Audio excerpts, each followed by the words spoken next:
FM NewsTalk 97.1. On-demand audio.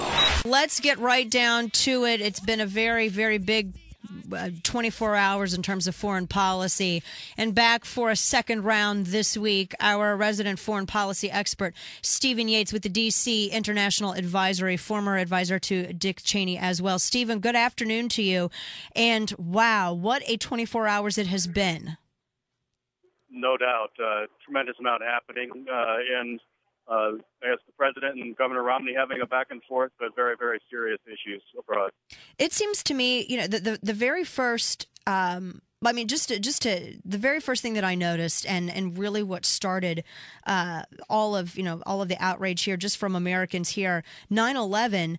Here we have our country is having the somber remembrance on the 11th anniversary of terrorist attacks, and it seems to be the Benghazi attacks seem to be coordinated, and then you have our administration, the Obama administration, apologizing to the people attacking us because of our free speech. So it's not just like a national security issue to me. It also looks like it's a free speech issue.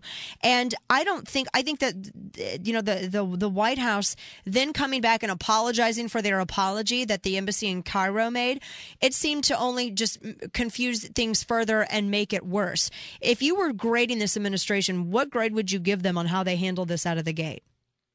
Well, I have to say it's a failing grade because they made a moral equivalence between someone exercising their judgment, good or poor, in our country versus mobs organizing and killing people abroad. There just is no possible way to put those on an equivalent. Now, in terms of messaging to these groups that are organizing in these areas, of course, the administration has done very little to shape events on the ground.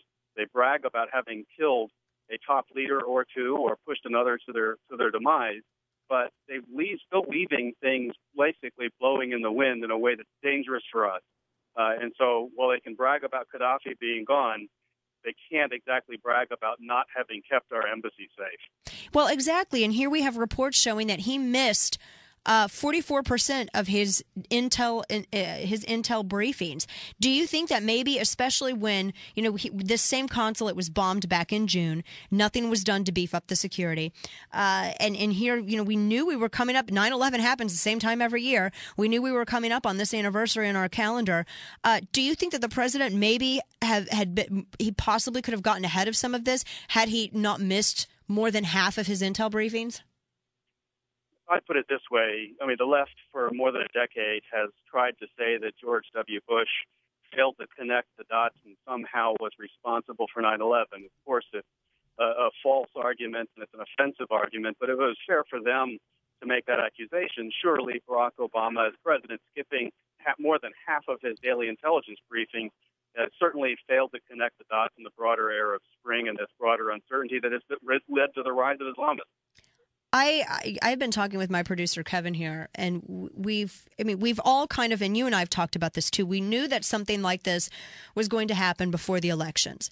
You had said, yourself on the show that if Islamists or if anyone wanting to kind of influence our elections the way that terrorists influenced the Spanish elections when they went to a socialist party, if they were going to do it, it was going to happen. It's going to happen before November.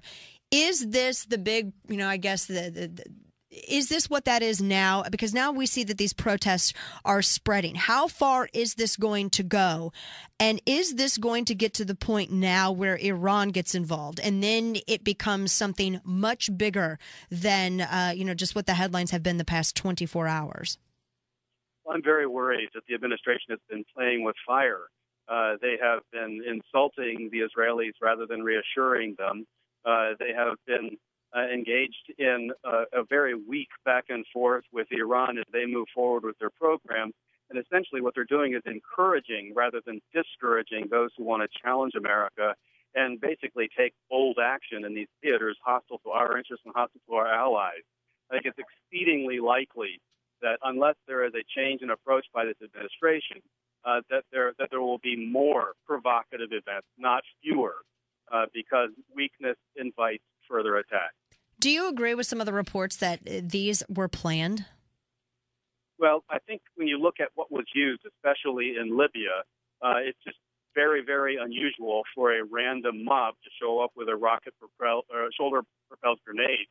And so the fact that there was that kind of ordinance, that they were able to get into what was supposed to be a secure facility, suggests to me this wasn't sparked by that video that a lot of people are trying to pin it to, that this was something that was planned for this particular day.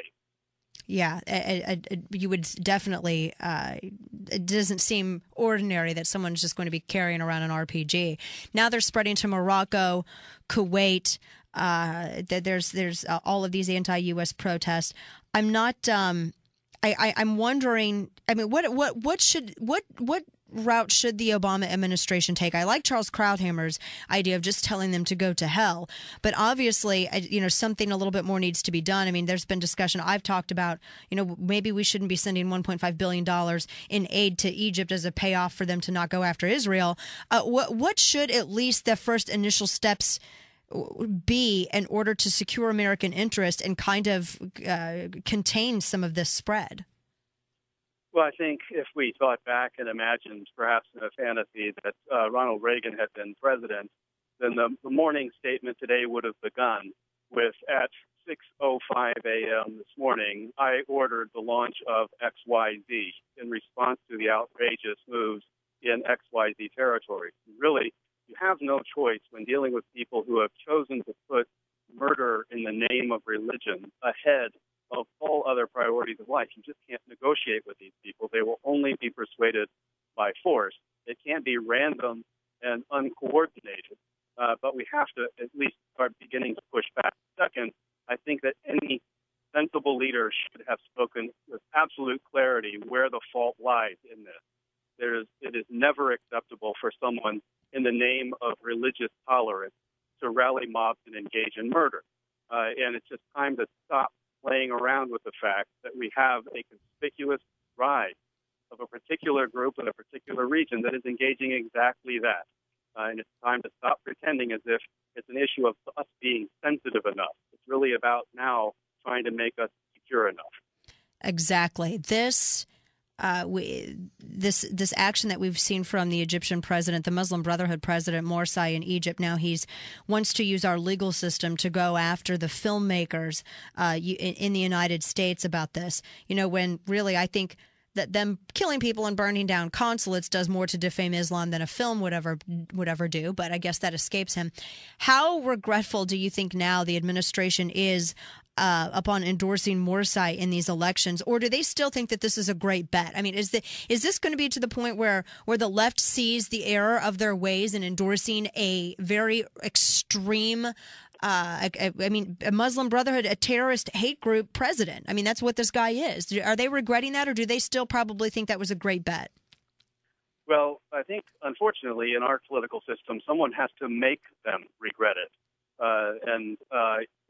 Not to be terribly partisan in this, but everyone will know where I come from on this issue.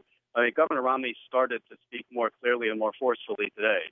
But unless he has a much more clear, organized, and forceful critique of what the Obama administration has failed to do and failed to communicate and what he would do differently, then the Obama administration will skate by relatively on the fatigue that the broader public has for conflict and basic confusion about what's happening over there, I'm afraid. Yeah. Well, obviously, with all of this spreading, I think that the story and these protests, I think that this is just kind of the start of something, honestly. I'm not a Chicken Little conspiracy theorist by any stretch of that analogy, but Stephen, because we've been seeing these rumblings from these countries and against our interests, because that's kind of an act of war. Is that not an act of war? Our embassy and our consulates, that's basically American soil over in these countries. How would you classify this? But certainly, I think if I were a Foreign Service officer, and heaven forbid that be the case, I would say it's at least hostile. It's not a friendly act, not a negotiation. Right. Yes, it is sovereign U.S. territory with diplomatic immunity and all of that. They violated a piece of property that should have been protected by Marine Guard and other security. It's a profoundly hostile act. Right. Last quick question. Declarations of war could be a legal term, but I mean, there's no question they have said we are their enemy and they're prepared to take lives. Right. The last quick question I have for you, I know you're crunched on time, especially with all the news today. The administration sending 50 Marines over there to secure, I guess, whatever's left to secure in Libya. That seems, I'm very wary of that approach. What do you make of that move from the administration? I consider it a pathetic Band-Aid, frankly. I must say, after having listened to the bravado of all that this president has done, apparently on his own, to eliminate dangerous leaders of the world, I think this proves that he has, in fact, not left us a safer world. And if you go back and ask who's better off now than they were before he took the helm, I have to say that you can't even really take credit for stabilizing the areas that he said just a mere week ago were all okay. Right. 50 Marines is a Band-Aid. They should have taken this more seriously earlier on. It's his responsibility. It's Secretary Clinton's responsibility in making sure that these compounds are safe. This was actually a bold ambassador and diplomat who worked through the entire war, did, I thought, better work than the average bear among the Foreign Service in getting out and doing things. They do not honor his career by having failed to take this more seriously. Well, very well said. Stephen Yates, DC International Advisory, DCI.org. Stephen, it's always a pleasure, and we thank you so much for your expertise on this. I'm sure we'll be talking to you again because this doesn't look like it's going to be contained anytime soon. Thank you. Thank you, Dana. Anytime. Take care.